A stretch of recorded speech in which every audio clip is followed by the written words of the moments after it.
deep secrets. That was it.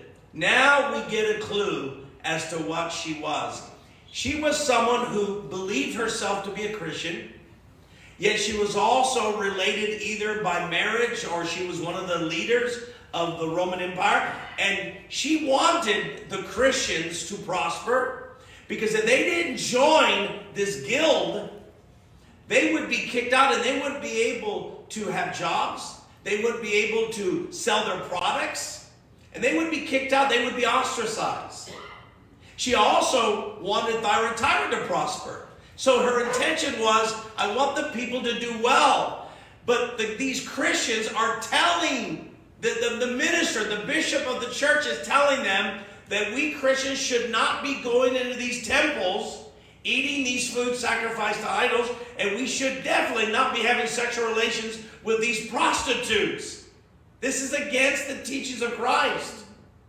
And so the leaders of the church stood up and said, we cannot do this. Well, one of the leaders, or I shouldn't say leader, but one of the influencers of the church was this woman who, again, she says, I accepted the Lord. I believe in Jesus.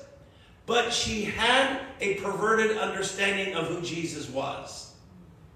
And by the phrase so-called deep secrets, he's letting us know she was part of a sect called the Gnostics. Okay? The Gnostics. And the Gnostics was a group that broke away from the Christian church, and they started to teach, number one, that Jesus did not come in the flesh. And the reason why they say Jesus could not have become a physical man is because they believed that all flesh was sinful. And since how could God, who is holy, come into the flesh since the flesh is sinful?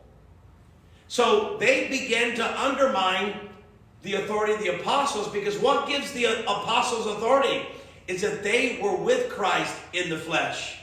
They handled him. You remember what St. John writes in 1 John 1? We handled the word of truth. We touched him. We saw him. You understand?